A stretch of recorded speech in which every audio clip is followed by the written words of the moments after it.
अस्सलाम वालेकुम। ईरान के सदर इब्राहिम रईसी पाकिस्तान के दौरे पर आए हुए हैं और इसको बहुत ही खुशाइंद और एक वेलकम विज़िट कहना चाहिए। पाकिस्तान के अपने हमसाया ममालिक के साथ जितने ताल्लुकात में बेहतरी आए, गर्मजोशी आए और इलाकाई तिजारत जितनी बढ़े, उतना ही पाकिस्तान की मजबूती और इक़्तिसादी तरक्की के लिए बेहतर होगा। पाकिस्तान के बॉर्डर्स अनफॉर्चुनेटली एक ऐसी सिचुएशन में है, कोई भी बॉर्डर का रुख हो, चाहे वो अफ़गानिस्तान की तरफ हो, ईरान की तरफ हो, इंडिया की तरफ हो, वहाँ पर अमन कम ही देखने में नज़र आता है। और बाज़ एरियाज़ ऐसे हैं जहाँ पर ये जो लश्कर, जैश, सिपा, टीटीपी जैसी तंजीमें ऑपरेट करती हैं, तो वहाँ पर तो ज़िंदा रहना या वहाँ पर एक आम हालात में नॉर्मल लाइफ एक्सपेक्ट करना और भी मुश्किल हो जाता है। और उन हमसाया ममालिक के साथ भी हमारे ताल्लुकात में ख़राबी आती है। तो ईरानियन विज़िट वेलकम विज़िट है और ईरान के दौरे के इस दौरान, ईरानी सदर के दौरे के दौरान मुफाहमत की याददाश्तों पर भी दस्तखत हुए हैं और इलाकाई तजारत को बढ़ाने के लिए, दो तरफ़ा तजारत को बढ़ाने के लिए $10 अरब तक ले जाने के लिए उसके ऊपर भी अंडरस्टैंडिंग हुई। MOUs पर दस्तखत किए गए। इस्लामाबाद में एक शाहराह को ईरान एवेन्यू का नाम दिया गया। तो तमाम ये जेस्चर्स जो दोस्ती के लिए वेलकम है, खुशाइंद है। पाकिस्तान में बाई इलेक्शंस हुए हैं, तो आज के प्रोग्राम का हमारा ज़्यादा फोकस उन ज़िमनी इंतखाबात के हवाले से रहेगा। जब 8 फरवरी को इंतखाबात हो रहे थे, तो पूरे तकरीबन हमने पंजाब के कोने कोने, चप्पे चप्पे में जाकर देखा तो लोगों में एक बड़ी वाज़े हमें इंटेंट नज़र आती थी। और वो इंटेंट ये थी कि वो पाकिस्तान तहरीक इंसाफ को वोट करना चाहते थे। इसमें कोई दो राय शक व शुबा था ही नहीं। कुछ चीज़ों के ऊपर हमें शक व शुबा था। शक व शुबा ये था कि उनकी तंजीम ज़्यादातर टूट चुकी थी। उनके कैंडिडेट्स अंडरग्राउंड थे, जो सामने आता था उसको पुलिस वाले या कोई और पकड़ के ले जाता था या गायब कर दिए जाते थे। कई कई FIR दर्ज हो जाती थी। तो उनका कोई भी, शायद ही कुछ चंद एक लोग होंगे जो आज़ादी के साथ अपनी कैंपेन कर सकें। अदरवाइज़ या वो अपनी ज़मानतें करवा रहे होते थे या अपने साथियों की ज़मानतें करवा रहे होते थे। इसी में ज़्यादा टाइम उनका गुजरता था। तो क्वेश्चन मार्क हमारे लिए एक था कि क्या ये लोग जो इस वक्त तहरीक इंसाफ की हिमायत में नज़र आते हैं, क्या ये PTI को 8 फरवरी को जाके वोट डालेंगे? ऐसी पार्टी जिसके पास बल्ले का निशान भी नहीं है। इलेक्शन सिंबल्स, कोई चिमटा है, किसी का जूता है, किसी का बैंगन है, उनको ह्यूमिलिएट करने के लिए ऐसी ऐसी निशानियाँ चुन के दी गई थी।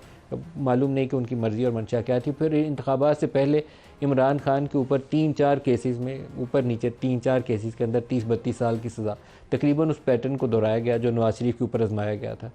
लेकिन हुआ ये कि 8 फरवरी को लोग निकले और लोगों ने जाके वोट डाला।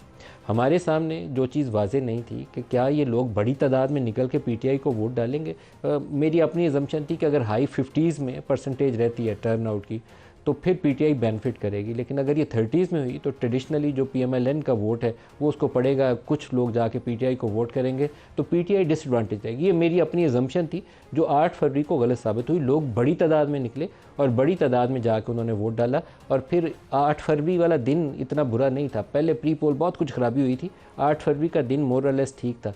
लेकिन इंतखाबात का जब ख़त्म होता है 8 फरवरी को, तो उस रात को और 9 वाले दिन फॉर्म 45 और 47 के साथ जो कुछ किया गया, उसमें बहुत सारे कैंडिडेट्स जो थे, जो बज़ाहिर हमें लगता था कि लीड कर रहे होंगे, जीत रहे होंगे, इंतखाबी नताइज के बाद उनको हरवा दिया गया।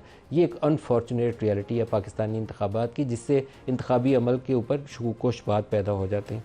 अब ये जो 21 अप्रैल को इंतखाबात हुए हैं, इसमें दोबारा वो जो हमारी अजम्पशन थी कि हाई 50s में अगर परसेंटेज रहेगी तो PTI बेनिफिट करेगी, वो 21 फरवरी को आके उससे उलट साबित हो रही है। मेरे पास कुछ हलकों के दादोशुमार हैं, मैं आपको पढ़ के बताना चाहूँगा।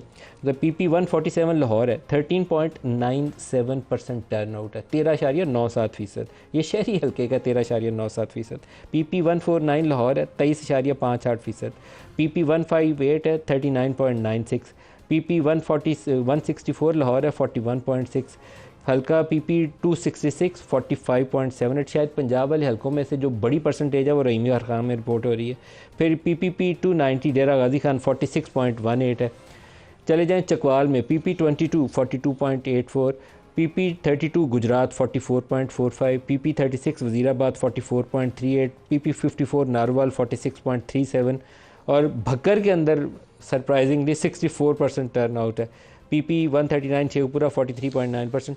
तो हमें एक चीज़ नज़र आई है बज़ाहिर, जो नज़र ये आता है कि 8-9 परसेंटेज पॉइंट टर्न आउट में डिक्लाइन है। और ये ऐसे मौके पर टर्न आउट में अंदर डिक्लाइन है जब पाकिस्तान तहरीक इंसाफ या सुन्नी इत्तेहाद कौंसिल की तरफ से कुछ ऐसी वीडियोज़ और कुछ इल्ज़ामात सामने आए हैं। और पतन ने एक रिपोर्ट भी जाया की है। पतन की रिपोर्ट से भी उस चीज़ को तक़वियत मिलती है जो PTI वाले इल्ज़ामात लगाते हैं। वो कहते हैं बैलेट स्टफिंग हुई है, फॉर्म 45 के ऊपर पहले से दस्तखत करवाए गए। और बाज़ हलकों के अंदर पतन वाले कहते हैं कि जो वोटर्स थे उनके हलके उनकी कॉन्सेंट के बगैर उनके पोलिंग स्टेशन तब्दील कर दिए गए। उन्होंने एक एग्ज़िट पोल का भी हवाला दिया है, उस एग्ज़िट पोल के मुताबिक भी जिन लोगों ने वोट डाला है उनकी ज़्यादा तादाद कहती है कि हमने पीटीआई या सुन्नी इत्तेहाद कौंसिल को वोट डाला, और कम तादाद कहती है कि हमने पीएमएलएन को वोट डाला। लेकिन पोलिंग रिज़ल्ट्स जो हैं वो लार्जली पाकिस्तान मुस्लिम लीग नवाज़ को फेवर कर रहे हैं। वो जीत गए, अपनी जितनी नशिस्तें खाली की थी ना सिर्फ वो जीत गए, बल्कि एक दो नशिस्तें ऐसे हैं जैसे वज़ीराबाद वाली है, इसी तरीके से केपी वाली नशिस्त है, वहाँ जीता तो पीटीआई का ही वर्कर है, लेकिन पीटीआई के जो टिकट होल्डर थे वो हार गए, और इंडिपेंडेंट मुबारक ज़ैब जिनके भाई कुछ अर्सा पहले कत्ल कर दिए गए थे वो वहाँ से जीत गए। तो वो रिज़ल्ट्स ये ज़ाहिर करते हैं कि वो पीपीपी की, वो पीटीआई की फेवर में जो लहर थी जिसने लोगों को घरों से निकाला और पोलिंग स्टेशन तक ले जाया, और उन्होंने अपना कैंडिडेट ढूंढा, उसका इंतखाबी निशान भी ढूंढा और उसको वोट डाल के जितवाया, वो वाली वेव कहीं ख़त्म हो गई है, कुछ ऐसी तब्दीली आई है। अगर कहीं इरेगुलरिटी 8 फरवरी को थी, अब पहले से ज़्यादा हुई है, तो मेरे ख्याल में 8 फरवरी को जो कुछ हो सकता था उतना बुरा अब नहीं हुआ होगा, मोर और लेस उतना ही हुआ होगा। तो लेकिन नंबर्स की जो आउटकम है वो शो करती है कि शायद 8-10 परसेंटेज पॉइंट जो वोटर्स कम निकले हैं उसने पीटीआई को नुकसान पहुँचाया। क्यों ऐसा क्यों हुआ? फरवरी से अभी तक कुछ ज़्यादा टाइम नहीं गुजरा। शहबाज शरीफ इज़ अनपॉपुलर प्राइम मिनिस्टर, माजरत के साथ वो अपनी अभी तक कुछ ऐसा कर नहीं पाए जिससे लोगों के दिलों में उनकी हमदर्दी पैदा हुई हो। तो फिर लोगों के ये वोटिंग पैटर्न में चेंज क्यों आई? आज के प्रोग्राम में जो हमारे साथ शुरका हैं, आबिद शेर अली साहब हैं पाकिस्तान मुस्लिम लीग नवान रकम, राजा साहब हैं पाकिस्तान तहरीक इंसाफ से, दोनों को खुश आमदीद कहता हूँ। राजा साहब, लाहौर के वो हल्के जो 8 फरवरी में लगता था कि डोमिनेट कर रही है वहाँ पीटीआई, उसमें आपका हल्का भी शामिल था। बाद में इंतखाबी नताइज के मुताबिक आप अभी तक जीत नहीं पाए, आप कोर्ट प्रोसेस के थ्रू उसको अपनी नशिस्त को हासिल करने की कोशिश कर रहे हैं, लेकिन अभी सूरत हाल थोड़ी मुख्तलिफ नज़र आई है। ये जो वोटर्स के अंदर उनकी इंटेंट टू वोट है या मोटिवेशन टू वोट है उसमें कमी आई है, इसकी क्या वजह है? देखिए, एक तो वैसे ही ज़मीनी इंतखाब में टर्न आउट कम हुआ करता है, क्योंकि ज़ाहिर है 2-4 सीटों पे इंतखाब से हुकूमत पे तो फ़र्क नहीं पड़ना, हुकूमत तो जिस तरह भी बनी एक बन चुकी है। एक तो वो वजह थी, लेकिन दूसरी मैं आपको बताऊं, 2 वजूहात और हैं। मैं इस इलेक्शन कैंपेन का हिस्सा रहा, देखता रहा कि क्या हो रहा है। 3 दफ़ा तो ऐसा हुआ कि मेरी मौजूदगी में हमारी कॉर्नर मीटिंग्स पे जो कैंडिडेट्स थे हमला किया गया। मेरा ड्राइवर आज तक दहशत ज़दा है, इस बुरी तरीके से लोगों को मारा पीटा गया, खाम खा में बिल्कुल पुलिस दाखिल हुई अहाते में, और जो नज़र आया उसको चपेड़े मारी, डंडे मारे, गालियाँ दी और कहा खबरदार आइंदा तुम इधर आए, खबरदार किसी मीटिंग में तुम्हें हमने देखा। इन चीज़ों का मैं चश्मदीद गवाह हूँ। अगर आप एक कैंपेन के दौरान ये करते हैं, हफ्ते में 2-4 दफ़ा आप सरासीमगी फैला देते हैं, दहशत फैला देते हैं, तो आप लोगों को मायूस करते हैं, उनको आप इंतखाबी अमल से दूर रहने की तरगीब देते हैं। एक तो ये था कि एक खौफ का जो समा था वो इस कैंपेन के दौरान लाहौर में कम से कम मेरी नज़रों के सामने कायम रहा। इलेक्शन से एक दिन पहले भी, इलेक्शन वाले दिन भी ये बात उड़ती रही कि पोलिंग एजेंट्स को उठा लिया गया है, उनके ऊपर FIR'ें हो गई हैं गैर मुतल्लिक मामलात में। तो एक तो ये मामला था। दूसरा मामला ये कि इस कैंपेन के दौरान बारहा लोगों ने मुझे ये कहा कि देखिए राजा साहब, 8 फरवरी को क्या हुआ, हमने वोट आपको दिया, अब तो इस वोट की कोई वक़्त ही नहीं रही। और मैं समझता हूँ मनसूबा साज यही चाहते हैं कि इस मुल्क में लोग वोट डालना छोड़ दें, ताकि वो अपनी मर्ज़ी से फॉर्म बनाया करें, फॉर्म 45, फॉर्म 47, और इलेक्शन का एक जो ढकोसला है वो हर 4-5 साल बाद करा के कह दिया करें कि इस मुल्क में तो जमहूरियत है, हम तो इलेक्शन भी कराते हैं। तो लोगों को जो एक तरह से इंतखाबी अमल से, इलेक्शन के अमल से मुतनफ़र करने का एक इरादा था, हो सकता है वक्ती तौर पर किसी हद तक वो कामयाब हुआ हो। तो इस मुल्क में एक बड़ी शदीद ख्वाहिश है कि जमहूरियत को महदूद किया जाए, लोगों को जमहूरियत से दूर रखा जाए, जमहूरियत को, जमहूरी अमल को, सियासतदानों को बुरा नाम दिया जाए। मेरी एक और असेसमेंट है, वो हो सकता है आप उससे इत्तेफाक ना करें।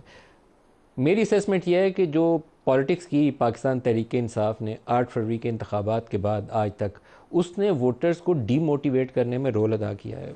इमरान खान को लोगों ने वोट डाला था इसलिए कि उनकी पार्टी जीत जाए। आपकी पार्टी जीती, ज़्यादा तादाद में नशिस्तें आपके पास थी, आपके पास ऑप्शन थी, आप हुकूमत साजी में जा सकते थे, पीपल्स पार्टी या किसी और को साथ मिलाते और हुकूमत साजी की तरफ चले जाते। आप नहीं गए, आपके वर्कर्स को जो जिनको कैद या सोबतें बर्दाश्त करना पड़ रही हैं, उन सारों की रिहाई दिला सकते थे आप लोग हुकूमत में आके, आप उस तरफ भी नहीं गए। तो वो वोटर जिसने 8 फरवरी को आपको तमाम मसाइल के बावजूद वोट डाला था, आपके किसी कैंडिडेट को कैंपेन की इजाज़त नहीं थी। मैं निसार जट साहब की फैसलाबाद गया हुआ था, तो उनको छुपे हुए कहीं बेचारे फिर रहे होंगे, तो एक जगह उनसे इंटरव्यू का टाइम तय किया, और उसी रैली जहां उन्होंने जाके कहीं घरों में कोई एड्रेस करना था चंद लोगों से, पुलिस वाले वहां उसको पकड़ने पहुंच गए। कुरैशी साहब के बेटे को रात 12:30 बजे मैंने इंटरव्यू किया। 2 आपके कैंडिडेट थे, वो बेसमेंट में छुपे हुए थे, रात 10-11 बजे मैंने इंटरव्यू किया। तो 8 फरवरी से बुरी सूरत हाल 21 अप्रैल को नहीं थी। मेरे ख्याल में आप लोगों की जो पॉलिटिक्स है ना, कि आप हुकूमत साजी की तरफ नहीं आए, और वही एक जंगो जदल है पाकिस्तान के अंदर, मुश्किल है लोगों की ज़िंदगियों के अंदर, उसने लोगों को डीमोटिवेट कर दिया। देखिए, हो सकता है कि एक हिस्सा ऐसा हो वोटरों का जो चाहता हो कि हुकूमत बन जाए और तहरीक इंसाफ किसी भी तरह हुकूमत में आ जाए, लेकिन वो चले, हो सकता है उन लोगों को वक्ती तौर पे मायूसी हुई हो, लेकिन मैं समझता हूँ कि जो तहरीक इंसाफ का फ़ैसला है कि अपने नज़रियात से हट कर हुकूमत नहीं बनानी, खा उसमें कोई फ़ायदा ही नज़र आए, फौरी फ़ायदा, लेकिन उसका मीडियम टर्म में और आइंदा मुस्तकबिल में मैं समझता हूँ इमरान खान साहब समझते थे, और इस पर बड़ी बहस भी हुई कि हमें फ़ायदा नहीं होगा, हमें अपने उसूल पे खड़े रहना चाहिए, हमने पावर पॉलिटिक्स नहीं करनी, हमने उसूल की पॉलिटिक्स करनी है। ये ठीक नहीं होगा कि हम उन लोगों के साथ मिलकर हुकूमत बनाएं जिनको हम कहते रहे हैं कि हमारी उनसे ज़हनी हम आहंगी नहीं है, नज़रियाती हम आहंगी नहीं है, सिर्फ इसलिए कि हम पे एक मुश्किल वक्त है, मुकदमात हैं, उनको ख़त्म कराने की गर्ज से हम हुकूमत बनाएं, और हुकूमत बनाकर वही कुछ करें जो PDM की हुकूमत ने किया 16 महीनों में, कि अपने मुकदमात ख़त्म कराए। हम मुकदमात का अदालतों में सामना करेंगे, अदालतें खा कैसी भी हों, अदालतों के हवाले से हमें शदीद तहफ़्फ़ुज़ात हैं, लेकिन इसके बावजूद हम हुकूमत साजी के ज़रिए अपने मुकदमात ख़त्म नहीं कराएंगे। हम उनको अवाम की अदालत में रखेंगे, उनको जो कानून की अदालत है उनमें भी रखेंगे और लड़ते रहेंगे। ये इमरान खान साहब का फ़ैसला था जिसकी तायीद पार्टी की लीडरशिप ने की। तो हो सकता है इस फैसले से वक्ती तौर पर कुछ लोगों को मायूसी हुई हो, लेकिन ये एक मफरूज़ा है, ये आगे चल के देखेंगे कि सूरत हाल कैसे पैदा होती है। आबिद शेर अली साहब, आप क्या फरमाते हैं, ये एक फरवरी से लेकर अब तक ऐसी क्या काया पलट हुई कि जिसकी वजह से ये वोटिंग पैटर्न के अंदर हमें एक वाज़े चेंज नज़र आ रही, शिफ्ट नज़र आई, क्यों? नहीं, इतनी बड़ी चेंज नहीं हुई। देखिए, जब हुकूमत बन जाती है, मैं ज़रा सलमान अकरम राजा साहब मैं अपनी बात ख़त्म कर लूँ, फिर आप ज़रूर फरमाइएगा। बात ये मैं सिर्फ ये कहना चाहता था, जो हुकूमत वक्त होती है, सॉरी, वो लोगों को तरगीब देने की पोजीशन में होती है, पैसे देने की, प्रोजेक्ट्स की पोजीशन में होती है। जी मैं ख़त्म कर रहा हूँ, मेरी माजरत जी, मेरी अर्ज़ ये है कि जी 2 माह की हुकूमत रही है, और माजी में भी ट्रैक रिकॉर्ड रहा है। मौलाना साहब, पता नहीं अल्लाह वास्ते का वहर है आपको शहबाज शरीफ साहब से, वो शुभ रोज़ मिन्नत करने वाले इंसान हैं, अनथक तरीके से, बिल्कुल पाकिस्तान की खातिर उन्होंने कड़वे डिसीजन लिए, इसमें कोई दो राह नहीं है कि उन्होंने रियासत बचाई है, कोई ज़ातियात की। और ये आपको पता है कि जैसे पहले केसेस उनके ऊपर, उनकी फैमिली के ऊपर, उनकी बेटियों के ऊपर बनाए गए। सलमान अकरम राजा साहब भी इन्हीं अदालतों में जाते थे जहाँ पे नवाज़ शरीफ साहब, मरीम नवाज़ शरीफ साहिबा, शहबाज शरीफ साहब, उनकी बेटी जवेरिया और तमाम अफराद वहाँ पर पेशियों पर आते थे। और जिस तरह फिर एटीट्यूड होता था इमरान न्याजी का, तो वो किसी से ढका छुपा नहीं। और जिन हालात में हमने भी 2018 में मोहतरम सलमान राजा साहब इलेक्शंस लड़े, वो किसी से ढके छुपे नहीं है। रात के अंधेरों में हमारे कैंडिडेटों को हरवाने के लिए शेख रशीद के मुकाबले में आप हमारे लोगों को सज़ाए मौत दे देते हैं, लोगों को उठा लेते हैं।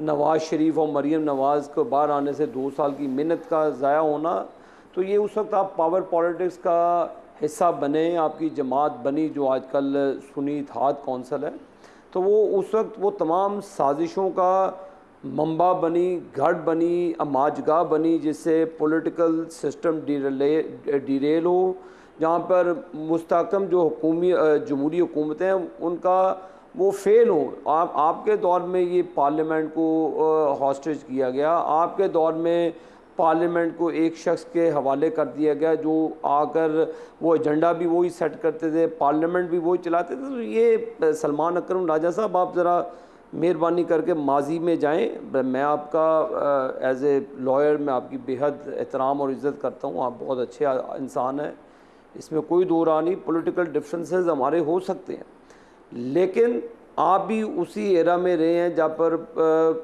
पॉलिटिकली पाकिस्तान मुस्लिम लीग नून को विक्टिमाइज़ किया गया, हमारे लोगों को उठाया गया, मंशियात के केसेस बनाए गए। कौन सा जुल्म है जो हम पे नहीं हुआ?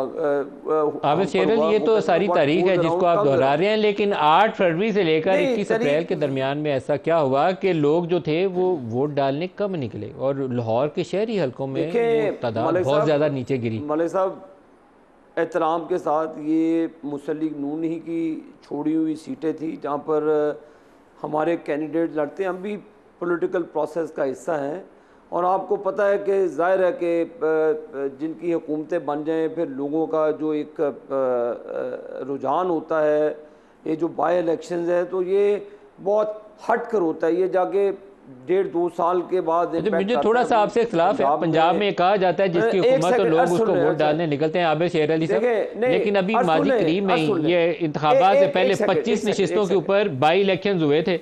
25 नशिस्तें नून लीग या उसके इत्तेहादियों ने खाली की थी, लेकिन उसमें से आधी से ज़्यादा नशिस्तें आप लोग हार गए थे, पीटीआई वाले जीत गए। सर देखें, अर्ज सुन लें मौलवी साहब, इसमें मरियम नवाज शरीफ साहबा जो वज़ीर आला पंजाब हैं, दिन रात उनकी भी खिदमात हैं सूबे के लिए भी, आवाम को रिलीफ देने। एक लोगों ने ओवरऑल एक जो आपका इम्प्रेशन होता है ना गवर्नमेंट का, डिलीवरेंस का, वो ट्रेंड सेट करता है जो शहबाज शरीफ साहब मरकज़ में और मोहतरमा मरियम नवाज शरीफ साहबा पंजाब में, और एक ही वज़ीर आला आपको इस वक्त फील्ड में काम करते हुए नज़र आ रहे हैं। अच्छी बात है, सिंध में भी काम होना चाहिए, बलूचिस्तान में भी होना चाहिए। मैं तो केपी वालों को भी एडवाइस करूंगा, गंडापुर साहब को, कि आज मैंने उनकी प्रेस टॉक सुनी तो जो मुझे बड़ा अफसोस हुआ कि चीफ मिनिस्टर के लेवल से एक थर्ड रैंक की जो खुशबू आए, जो आप इंतशार चाहते हैं, तो ये उनको अपना रवैया तर्क करना चाहिए। आपके केपी के अंदर आपको तीसरी मरतबा अल्लाह ताला ने इक़्तिदार दिया है और आपको डिलीवर करना चाहिए, बजाय इसके कि आप उनको शील्ड बनाकर आप पाकिस्तान के अमन को सबोटाज करें। ये वो अब सियासत नहीं रही, आप डिलीवर करें। आपको सूबे में परफॉर्मेंस का एक मरतबा फिर मौका दिया गया है, तो ये मलिक साहब मैं समझता हूँ कि ये हमारी कारकर्दगी है। वफाक में भी एक ट्रेंड सेट किया है मेहनत के साथ, एक अमली जामे पहनाने के लिए। वफाक में शहबाज शरीफ साहब हैं और सूबे में मरियम नवाज़ हैं, तो उसमें हमारी एक पूरी जो रुझान है नवाज शरीफ साहब की क़ियादत में सूबा पंजाब में खिदमत करना और वफाक में पूरे सूबों को इकट्ठा करके पाकिस्तान को के लिए बेहतर काम करना। तो मलिक साहब इंशाल्लाह आने वाले वक्तों में देखेंगे कि इंशाल्लाह हम ना सिर्फ हम डिलीवर करेंगे बल्कि पाकिस्तान को क्राइसिस से निकालेंगे। तो ये कोई ऐसी बात नहीं कि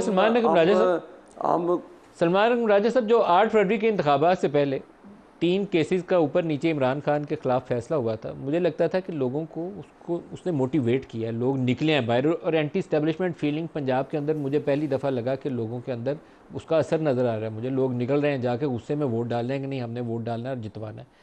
अभी बाज़ चीज़ों के अंदर मुझे लगता है कि जैसे इमरान का भी रिसेंटली एक स्टेटमेंट था, वो छोड़ूंगा नहीं, मैं पीछा करूंगा सारी उम्र, तो ये वाले बयानात मुझे लगता है पॉपुलर नहीं हुए, ये काउंटर प्रोडक्टिव हो गए। हर चीज़ के अंदर आपको तवाज़ुन चाहिए होता है। उस वक्त एक सिंपथी वाला फैक्टर इमरान की फेवर में गया था। अभी मुझे लगता है कि लोगों की या तो बस हो गई है, उनका ख़त्म हो गई बर्दाश्त उनकी, और वो फ्रस्ट्रेट हो गए, तो या ये चीज़ें उन्होंने पसंद नहीं की, इसको रिजेक्ट कर दिया। ओ आसम मनीर, पीछा करूँगा, तुझे छोड़ूंगा नहीं, ये स्टाइल मुझे लगता है is not popular in Punjab perhaps. देखिए, इस एक ज़िमनी इंतखाब की वजह से आप कोई बहुत बड़े नतीजे अखज़ नहीं कर सकते। ऐसा नहीं है कि इमरान खान कह रहे हैं कि मैं छोड़ूंगा नहीं, मैं मार दूंगा, ऐसा कुछ नहीं हो रहा। बल्कि बारहा अब ये बात हुई है पार्टी के अंदर भी, और पार्टी के रहनुमाओं ने वो बाहर भी बात की है कि हम आगे सियासी अमल को लेकर चलना चाहते हैं, हम नज़रियात पे और उसूलों पर लोगों से गुफ्तगू करना चाहते हैं, और एक बड़ा फ्रंट जो है जमहूरियत की खातिर बिल्कुल बनाना चाहते हैं। चकजई साहब से बात हुई है, आप देखिए, एक शिया सुन्नी इत्तेहाद हमने कायम किया है, तो हम माशरे के हर सतह पे जो ताकत है, सियासी ताकत है, उससे गुफ्तगू करना चाहते हैं, नज़रियात के ऊपर और उसूलों के ऊपर, पावर पॉलिटिक्स के लिए नहीं सिर्फ। तो ऐसी बात नहीं है। आप देखेंगे कि जो बयानिया आगे बढ़ के आएगा वो उस बयानिए से बहुत मुख्तलिफ होगा जो आप पेश कर रहे हैं। लेकिन देखिए, आप ये याद रखिए कि जो कुछ 8 और 9 फरवरी को हुआ उस रात, वो हम भूले नहीं हैं। 16 सीटों की एक जमात हम कहते हैं, और हमें मौसूक है कि हम ठीक कहते हैं कि PML नून ने पूरे पाकिस्तान में 16 सीटें जीती हैं। उसकी बुनियाद पे आपने 1 2 तिहाई अक्सरियत रिजर्व सीट्स लेके भी दे दिए। तो एक इंतहाई मज़ाक़ा खेज़ ये सूरत हाल है, ये किसी सूरत भी स्टेबल सूरत हाल नहीं है। आप मत समझिए कि अवाम इस बात को मान गए हैं, इस सारी सूरत हाल को। आइंदा चंद हफ्तों में, महीनों में आप देखेंगे कि अवाम इस झूठ की सियासत को और इस मसनूई हुकूमत को नहीं मानेंगे। लिहाजा अभी बहुत जल्दी है ये कहना।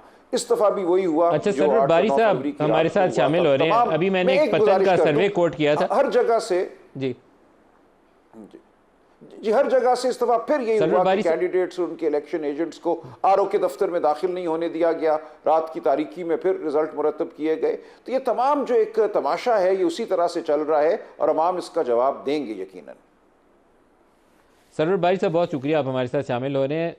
8 फरवरी ज़्यादा धांधली ज़्यादा था ओवरऑल, प्री पोल फॉर्म 45 47 के साथ 8 और 9 फरवरी को जो कुछ हुआ उसको मिला के, या 21 अप्रैल ज़्यादा बुरा था? दोनों का कंपैरिजन क्या कहते हैं? देखिए, बुनियादी बात यह है कि तकरीबन तमाम जो इलेक्शन ऑब्जर्वर ग्रुप थे हमारे समेत, हमने ये कहा था कि 2024 8 फरवरी के जो इंतखाबात हुए हैं उसका जो पोलिंग का अमल था वो रिलेटिवली बहुत ऑर्डरली था, लेकिन इलेक्शन के बाद यानी 8 फरवरी वाला दिन साफ सुथरा रहा। 8 फरवरी के दिन जो पोलिंग हुई वो बहुत बेहतर थी। आज जो कल हुआ है उसकी निस्बत कल तो इंतहा हो गई है। और हमें याद आ गया है क्या कि हुआ 1990 की दहाई में जो कुछ हुआ, बहुत कुछ हुआ है। मसलन बहुत सारी जगहों से हमारे जो अपने इलेक्शन ऑब्जर्वर्स हैं उन्होंने रिपोर्ट किया है कि जो फॉर्म 45 उन्होंने पहले से ही दस्तखत करवाने की कोशिश की है और कई जगहों पे कामयाबी हुई है। बहुत सारी जगहों पर जो बैलेट कितने ऐसे पोलिंग स्टेशन थे जहां फॉर्म 45 के दस्तखत पहले करवाए गए? हमारे पास कुछ फुटेज भी है, प्रोड्यूसर साहब जरा साइड पे चलाइए। वो कितने ऐसे पोलिंग स्टेशन आपकी नोटिस में है जहां फॉर्म 45 पर पहले दस्तखत करवाए गए?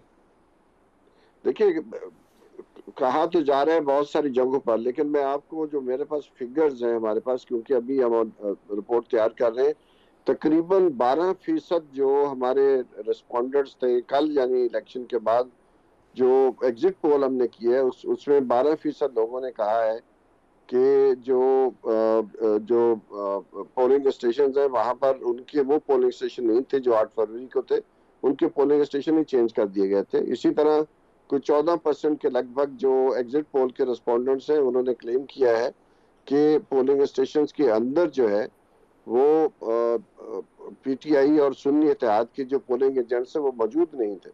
और इसी तरह बहुत सारी और जो मालूमात हैं मैं आपको बता सकता हूँ कि 10% लोगों ने कहा है कि उनके ऊपर दबाव डाला जा रहा था कि वो किसी खास कैंडिडेट को वोट दें और किसी को ना दें।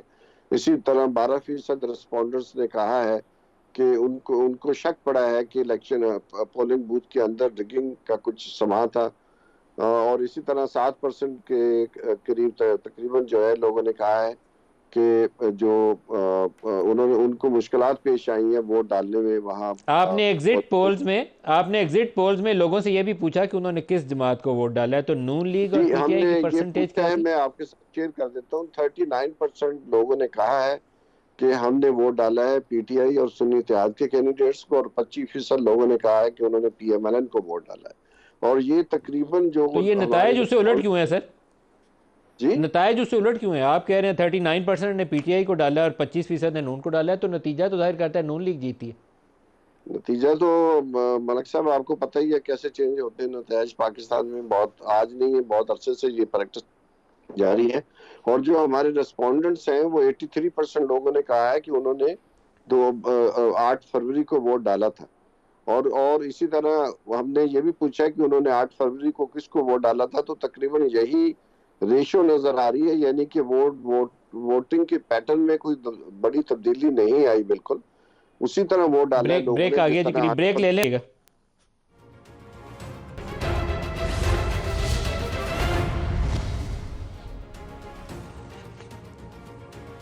Welcome back. अभी कुछ नंबर्स इकॉनमी के ऊपर भी आपको बताता चलूँ। 619 मिलियन डॉलर का करंट अकाउंट सरप्लस रिपोर्ट हुआ है मार्च के महीने में। किसी डेवलपिंग कंट्री में आमतौर पर करंट अकाउंट सरप्लस नहीं होता, क्योंकि इंपोर्ट्स की ज़रूरियात हमेशा ज़्यादा होती हैं और एक्सपोर्ट्स उतनी होती नहीं, आमतौर पर खसारे में होता है। लेकिन पाकिस्तान एक अजीबोगरीब बहरानी कैफियत में, जिसके बायस हमारा रुपया भी गिरता जा रहा है डॉलर के मुकाबले में। तो बेस्ट अप्रोच यही है जिसको अपनाया गया है कि इंपोर्ट्स को कंट्रोल किया जाए, जिसके बायस हमारा जो खसारा है तजारती वो थोड़ा सा नैरो डाउन हो। अभी भी 15-16 अरब डॉलर है, पहले 9 महीनों के अंदर कमी नहीं है, लेकिन उसके नतीजे में जो रिमिटेंसेस साथ आती हैं तो करंट अकाउंट आपका पॉजिटिव हो गया। अब IMF की डील कंडीशनल है, वो साथ हो जाए और दोस्त ममालिक जो सऊदी अरब और UAE, कतर, चाइना से कोशिश की जा रही है कुछ पैसे आ जाए, तो उम्मीद है कि अगले 4-6 महीनों में थोड़ी सांस लेने की गुंजाइश पैदा हो जाए इक़्तिसादी सूरत हाल में। बहुत मुश्किल सूरत हाल है, आसान नहीं है, लेकिन लीडरशिप अभी भी हमारी आपस में लड़ाइयों में उलझी हुई है। पंजाब हुकूमत ने नवाज शरीफ की तस्वीर आटे के थैले पे लगा के सोचा ये है कि शायद तरक्की का राज़ी है, और दूसरा 16 रुपये की रोटी के ऊपर तस्वीरें खिंचवा रहे हैं। हालांकि इस वक्त उससे बड़ा क्राइसिस ये है कि रूरल एरियाज़ के अंदर क्या जो किसान है उसको गंदम की कीमत पूरी मिल रही है। अगर गंदम की बुआई इस टाइम पूरी नहीं होती और उसको पूरी कीमत नहीं मिलती तो अगले साल अनाज की क्या सूरत हाल होगी, हम उस पर नहीं है गौर कर रहे। हम नवाज शरीफ का थैले की फ़ोटो छाप रहे हैं, वो भी सरकारी टैक्स पेयर्स के पैसे से, और दूसरा 16 रुपये के ऊपर तंदूर पे जाके तस्वीर चाह रहे हैं। अनफॉर्चुनेट है, ये दुरुस्त रवैया नहीं है। महंगाई कंट्रोल करने की कोशिश करनी चाहिए, लेकिन बिगर पिक्चर कभी नज़र से हटनी नहीं चाहिए। आबिद खैर अली साहब, क्या मौका नहीं है कि कुछ ब्रॉडर कंसेंसस बड़े पैमाने के ऊपर मफाहमत की तरफ चला जाए, लोगों का सोचा जाए कि लोगों को कैसे बचाना है, पाकिस्तान को आगे कैसे ले जाना है? पहले तो मैं ये बताता जाऊँ कि मियाँ नवाज शरीफ साहब ने हमेशा लोगों की खुशहाली के लिए काम किया, और मुझे नहीं पता कि क्या मामलात हैं। नवाज शरीफ साहब तो हमेशा पब्लिक फिगर रहे हैं, वो एक हमारे लीडर हैं। ज़ाहिर है वो मरी गए, उन्होंने एक तंदूर में जाके पूछा कि क्या हालात व वाक़यात है, तो ये कोई ऐसे ये खुशी की बात है कि लीडरान हमारे दफ्तरों में बैठ के काम नहीं करते, वो पब्लिक एट लार्ज वो लोगों में जाते हैं, अवाम में जाते हैं। जो आप लोगों ने एक परसेप्शन डेवलप की हुई है टीवी पे बैठ के जी कि PMLN का ग्राफ गिर गया, ये हो गया, वो हो गया। अभी मैं आपके वो जो ऑब्जर्वर थे, मैं उनकी बातों पे कईयों पे मुस्कुरा भी रहा था कि ये कैसे रिज़ल्ट अक्स कर लेते हैं, कैसे उसको इस तरह सर्वे हमारे भी हल्कों में होते हैं, हम भी जीतते हैं, लेकिन इलेक्शन में रिज़ल्ट उल्ट आता है। जैसे आप तहफ़्फ़ुज़ात की बात कर रहे हैं, क्या पता मलिक साहब 10,000 गुना मेरे ज़्यादा अपने तहफ़्फ़ुज़ात हों। हम तो एक लीगल प्रोसेस है, जैसे सलमान राजा साहब अदालतों में गए, हम भी गए हैं, हम तो डॉक्यूमेंट्स के साथ गए हैं, तो ये बात नहीं है। तो वो चीज़ें कोर्ट्स के अंदर डिसाइड करेंगी। तो एक ऑब्जर्वर जाना, एक रैंडम आप सर्वे कर लें 500-700 बंदे का, और उससे आप ट्रेंड सेट कर लें कि जी PTI जीत रही है, नून लीग को 25% को खुदा का खौफ करें यार, हम कौन सी दुनिया में रहते हैं। तो ये चीज़ें लोगों को आपको चाहिए एजुकेट करें। आप बात करते हैं, मैं अभी हंस रहा था कि ये कह रहे थे जी कि फॉर्म 45 पर पहले सिग्नेचर करा दिए। मलिक साहब, हम कोई कौन सी सेंचुरी में रहते हैं यार, वहाँ पे PTI के इतने शातिर लोग हैं, उन्होंने तो कैमरे भी लगाए होते हैं, वो तो छोड़ेंगे नहीं इस तरह की चीज़ें हो जाएं। अब आप कहकर आप जगहों पे कैमरे पे कैप्चर हुई हैं ये चीज़ें, एक सेकंड मलिक साहब, बाज़ जगहों पे ये मोबाइल पे रिकॉर्ड हुई हैं ये चीज़ें। अर्ज सुन ले, मेरी अर्ज सुन ले प्लीज़, अर्ज सुन ले। ये चीज़ें पंजाब में है, KP में भी रिज़ल्ट आया, कोई वहाँ पे अफरा तफरी नहीं है। सिंध में आता है, कोई नहीं बोलता। ये पंजाब में ही आखिर क्यों आप हमारे साथ ये एड़ी लगाते हैं? ये इलेक्शंस कमीशन का काम है कंडक्ट कराना, हमारा काम है सिक्योरिटी प्रोवाइड करना। पंजाब हुकूमत फैसिलिटेट करती है, वफाक फैसिलिटेट करती है। तो ये कोई ऐसे ही चीज़ों को आप कह देना, क्या पता उनकी खुद साख्ता ये वीडियो, खुद उन्होंने ये काम ड्रामा करे, तो ये ड्रामे होते हैं, पॉलिटिकली ये स्टंट बनते हैं। लिहाजा मेरी आपसे यही गुजारिश है कि हम तो इनको कहते हैं कि भी टेबल पे बैठे एक चार्टर ऑफ इकॉनमी बनाएं, मुल्क को कराए। अब इलेक्शंस हो गए, बार बार नहीं है कि कल आप कहें कि जी एहतजाज करेंगे इलेक्शन नहीं होंगे, ऐसा नहीं होगा। आप टेबल पे बैठे, सलमान अकरम राजा साहब मैं आपसे मुखातिब हूँ, इलेक्टोरल रिफॉर्म लाएं, जो जो आप समझते हैं कमी पेशी हैं। आप असम्बली का हिस्सा है, आपकी पार्टी असम्बली का हिस्सा है सुन्नी इत्तेहाद। आप पार्लियामेंट के ज़रिए एक ऐसा शफाफ इंतखाबात का बनाए कानून के कोई ऑब्जेक्शन रेज ना करे। तो काइंडली ये हमारे साथ भी होता, हम हार जाए तो हम कहते धांधली हुई, आप हार जाए आप कहेंगे धांधली हुई, सलमान राजा साहब, यूआई हार जाए तो सलमान राजा साहब, दो सवालों का जवाब दीजिए। एक तो ये मुफाहमत वाला ही, पहले मुफाहमत वाला जवाब आप दें। मुफाहमत क्या होनी नहीं चाहिए? पाकिस्तान को आगे चलाना है तो मुफाहमत तो करनी पड़ेगी।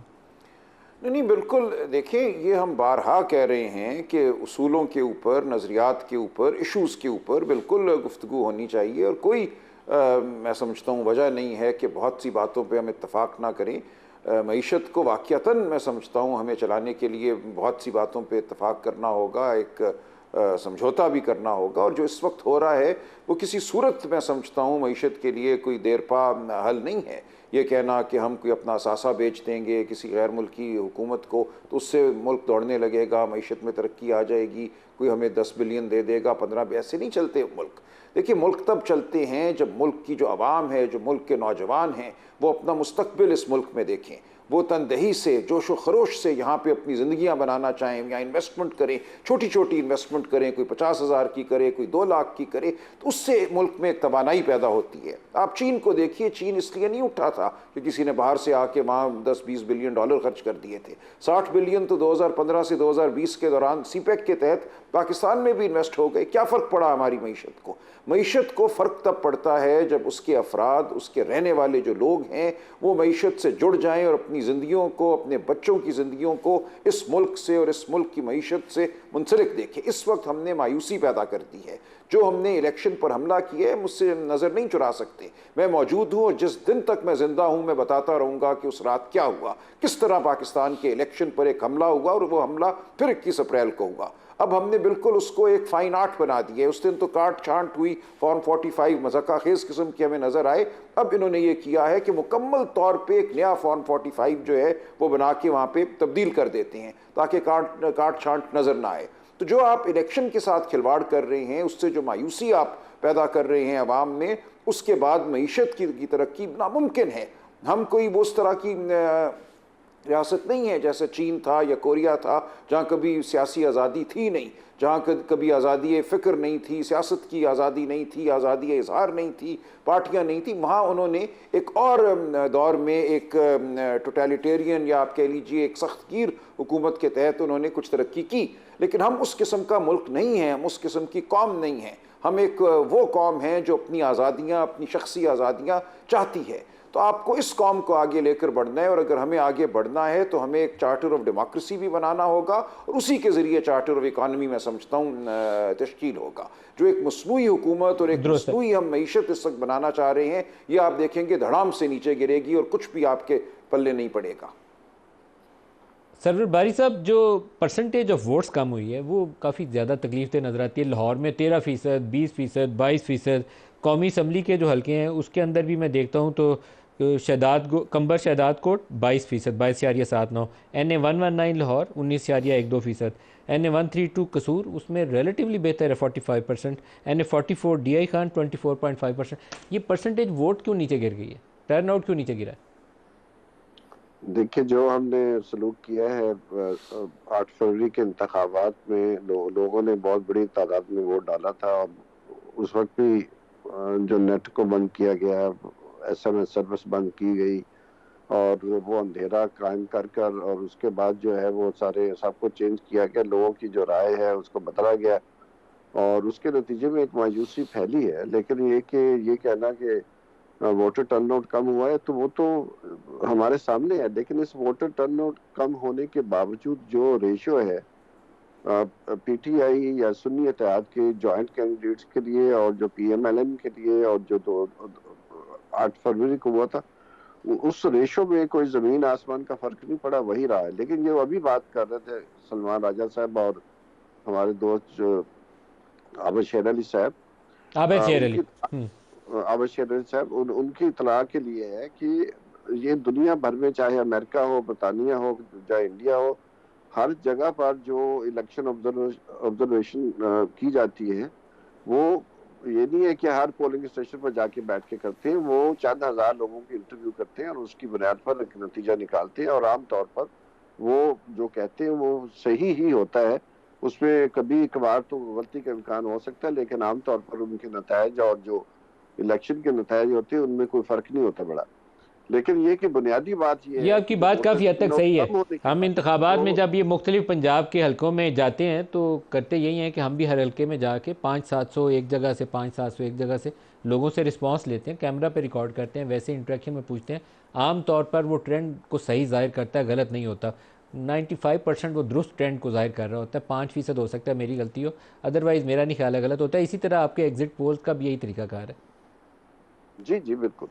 तो कहने का मकसद सिर्फ ये है कि अगर ये जो ज़िमनी इंतखाबात को सही तरीके से करवाया जाता है, फ्री होते, फेयर होते, तो मेरा ख्याल है जो पोलराइजेशन जिसका भी जिक्र कर रहे हैं हम, हमारे सामने है कि मुख्तलिफ सियासी जमातों के दरमियान पाकिस्तान के समाज के अंदर एक पोलराइजेशन बढ़ती जा रही है, उसको कम करने का ये बहुत सुनहरी मौका था जो मैं समझता हूँ इलेक्शन कमीशन ने और जो मुख्तदर हल्के हैं उन्होंने इस मौके को ज़ाया किया है। और उसकी वजह से मैं समझता हूँ कि जो पोलराइजेशन है वो और ज्यादा गहरी होगी, और उसकी वजह से पाकिस्तान के अंदर जो पॉलिटिकल स्टेबिलिटी है वो नहीं आएगी। और अगर पॉलिटिकल स्टेबिलिटी नहीं है पाकिस्तान में तो इकोनॉमिक डेवलपमेंट जिसकी आप मलिक साहब बात कर रहे हैं उसके होने की जो उम्मीद है, उसके होने के जो चांसेस है वो भी कम होते जाएंगे। आबिद शेर अली साहब, आमतौर पर बड़े लीडर्स जो हैं वो ऐसे मौक़ों के ऊपर आगे आके तो इनिशिएटिव लेते हैं, रास्ता निकाला करते हैं। क्या ये टाइम नहीं है कि नवाज शरीफ जोड़ने के लिए आगे हैं, लोगों को जोड़ें, आगे के लिए रास्ता खोलें? देखें मलिक साहब, शहबाज शरीफ साहब ने बारहा on the floor of the house भी जो सुन्नी इत्तेहाद कौंसिल के जो नुमाइंदगान हैं वो अंदर बैठे हुए हैं, उनसे बातचीत की बात की, और जिस तरह फिर आगे से रिस्पांस आता है और वो जो हम पर ताबड़तोड़ हमले करते हैं, तो ये पार्लियामान बन चुकी है। मैं फिर यही रोने रप्पे रहेंगे। तो मैं जो साहब आपके ऑब्ज़र्वर हैं, ये इलेक्टोरल रिफॉर्म्स का एक सुनहरी मौका मिला था पीटीआई को जब शहबाज शरीफ साहब वज़ीर आज़म थे उस वक्त पिछली हुकूमत में। ये असम्बलियों से चले गए, इनको असम्बलियों से रिज़ाइन नहीं करना चाहिए था, बैठ के रिफॉर्म्स करते ताकि आगे आने वाले नस्लों के लिए हम एक सिक्योर सिस्टम। हम जब इक़्तिदार में होते हैं मलिक साहब, हमारे नज़रियात कुछ और होते हैं। जब हम अपोजिशन में आगे बैठते हैं तो हम बड़े हमदर्द बन देते हैं मुल्क के लिए। तो मैं सलमान अकरम राजा साहब से बिल्कुल ये कहूँगा कि आप बैठकर चार्टर ऑफ इकॉनमी बनाएं, इलेक्टोरल रिफॉर्म्स बनाएं, एक मुस्तकिल बुनियादों पर। जो भी हुकूमत आती है आगे आनी जानी रहती है, ये सदा इक़्तिदार तो अल्लाह का है। तो बैठ के पाकिस्तान को मद्देनज़र रखते हुए ये तमाम जो मसाइल हैं इलेक्शन समेत इकॉनमी के, जिसने भी जो भी माजी में किया, इल्ज़ामात की सियासत करेंगे तो नुकसान तो पाकिस्तान के गरीब का होगा, पावरलूम इंडस्ट्री का होगा, पाकिस्तान की इंडस्ट्री का होगा, पाकिस्तान के ताजरों का होगा, एक किसान का होगा। आए आप पार्लियामान के अंदर बैठकर एक ऐसी रिफॉर्म और चार्टर ऑफ इकॉनमी बनाएं, चार्टर ऑफ डेमोक्रेसी बनाएं, आए बैठकर एक ऐसा चार्टर तय करें जिससे फिर आप और हम डिविएट ना करें। रिफॉर्म्स लेकर आएँ, आप जुडिशल रिफॉर्म्स लेकर आएँ। आपके पास एक सुनहरी मौका है, आपको ये मौके शायद फिर बार बार ना मिले। हम बातें ही करते रहेंगे और इस तरह लड़ते रहेंगे आपस में। और ये इम्प्रेशन है जो लोगों के जो बाजे बजाए हैं उस दिन सदारती कि आप लोगों के अंदर पार्लियामान का एक बैड इमेज भेज रहे हैं कि ये पार्लियामान है पाकिस्तान की, जहाँ के अंदर आप जाके बाजे बजाते हैं, सीटियाँ बजाते हैं, जैसे राजा साहब से भी पूछ लें। तो ये बैठकर मुल्क की मफादात के लिए कोई ऐसे इकदाम करें कि ताकि लोगों को सुख का सांस मिले। राजा साहब, किसी ज़माने में पीपल्स पार्टी और नून लीग ने चार्टर ऑफ डेमोक्रेसी साइन किया था। वो चार्टर के ऊपर बहुत ज़्यादा अमल तो उसी दौर में ख़त्म हो गया था, क्योंकि तय ये किया था कि कोई मिलिट्री इस्टेब्लिशमेंट से मुज़ाकरात नहीं करेगा या डील नहीं करेगा। उसी ज़माने में एनआरओ की टॉक्स पीपल्स पार्टी ने दुबई के अंदर शुरू कर दी थी। लेकिन एक दोनों के अंदर जो एक एक्रेमनी थी ना, वो जो एक बदले की इंतकामी कैफियत थी, उसमें कमी आ गई थी, बेहतरी आ गई थी, माहौल थोड़ा सा बेहतर हो गया था। क्या आप नून लीग और पीपल्स पार्टी आपस में बैठ के किसी ऐसे बड़े बिगर पिक्चर को देखते हुए चार्टर ऑफ डेमोक्रेसी को नहीं साइन कर सकते? देखिए दी मलिक साहब, मेरी नज़र में एक बड़ा मामला है जिस पे हमें इत्तफाक करना चाहिए। देखिए जो रिफ़ॉर्म है, इलेक्टोरल रिफ़ॉर्म, मैं समझता हूँ हमारे कवानीन में कोई बहुत ख़राबी नहीं है। 18वीं तरमीम आई, उसके बाद 2017 का एक्ट आया, उसमें सब जमातों की शमूलियत हुई। और अगर आप इन कवानीन को देखें तो कागज़ पे तो ये बहुत ठीक ठाक है। इलेक्शन कमीशन बिल्कुल एक खुद मुख्तार इदारा है। इसी तरह जो हमने इलेक्टोरल रिफ़ॉर्म 2017 में किए वो ठीक ठाक हैं। उसमें ये लिखा है कि वहाँ एक EMS सर्विस होगी, ठीक ख़त्म होते ही पोलिंग जो है, पोलिंग स्टेशन से जो फॉर्म 45 हैं वो इलेक्ट्रॉनिकली भेज दिए जाएंगे इलेक्शन कमीशन को। उसमें हम डाल सकते हैं कि वो इंडिपेंडेंट ऑब्जर्वर्स को भी चले जाएं, वो कैंडिडेट्स को भी चले जाएं। फिर वहाँ ये लिखा है कि जब कंसोलिडेशन करेगा RO रिटर्निंग ऑफिसर, तो जो कैंडिडेट्स हैं वो मौजूद होंगे, उनकी मौजूदगी में फॉर्म 45 खोले जाएंगे। फॉर्म 47 जो है, यानी कि तमाम पोलिंग स्टेशंस का जो नतीजा मुरतब करना है वो उनकी मौजूदगी में होगा। तो ये सब कुछ तो लिखा हुआ है, इस पे आपने मज़ीद रिफ़ॉर्म क्या करना है। लेकिन दर हकीकत ये होता है कि हर इलेक्शन में इंटरनेट ख़राब हो जाता है, उसको बंद कर दिया जाता है। ख़राब नहीं होता बल्कि उसको एलानिया तौर पे बंद किया जाता है ताकि फॉर्म 45 जो हैं उनकी तरसील ना हो सके। फॉर्म 45 जब लेकर आते हैं पोलिंग एजेंट RO साहिबान के पास, तो वहाँ कैंडिडेट्स को निकाल दिया जाता है, पुलिस को इस्तेमाल किया जाता है, वहाँ गुंडागर्दी की जाती है, मारा पीटा जाता है लोगों को। तो कौन सा लास्ट रिफॉर्म है मिनट है, जो कोई हम कागज़ तजवीज़ पे देंगे आप लिखेंगे राजा साहब, जिसमें क्या करना चाहिए? देखिए इसके लिए ज़रूरी ये है कि हम तमाम जमातें जो हैं ये फ़ैसला करें कि हमने जमहूरी अमल को चलने देना है, और जो लोग जमहूरी अमल पे हावी होना चाहते हैं हमने उनके साथ नहीं ताउन करना और इस ज़रिए से हुकूमत हासिल नहीं करनी। तो पहला अमल मेरी नज़र में जो पाकिस्तान की तारीख़ को और पाकिस्तान के मुस्तकबिल को बदल सकता है वो ये है कि हम तमाम जमातें आएँ और बैठें और मानें कि माजी में हर इलेक्शन में गलतियाँ हुई हैं। हर इलेक्शन में किसी न किसी जमात ने यह तवक्को की है कि उसको पुश्तपनाही हासिल हो बालादस्त तबकों की, और उनकी पुश्तपनाही से वो हुकूमत बना सके। आए ये मान के हम आगे बढ़ें और एक नया इलेक्शन मैं समझता हूँ हमें कराना चाहिए जो वाक़तन शफाफ हो, जिसमें लोगों को धक्के मार के RO के दफ्तर से ना निकाला जाए, जिसमें इंटरनेट ख़राब ना हो, जिसमें ये कुछ भी ना हो, कैंपेन के दौरान लोगों को मारा पीटा ना जाए। फिर हम देखेंगे कि क्या सूरत पैदा होती है, और उसके बाद बैठ कर हम मैं समझता हूँ बिल्कुल मुफाहमत से सियासत भी चला सकेंगे। चार्टर ऑफ इकॉनमी भी होगा, चार्टर ऑफ डेमोक्रेसी भी होगा। सलमान नकब राजा साहब, आबिद शेर अली साहब और सरवर बारी साहब, शुक्रिया। आज के लिए इतना ही, इजाज़त दीजिए। अल्लाह हाफ़िज़।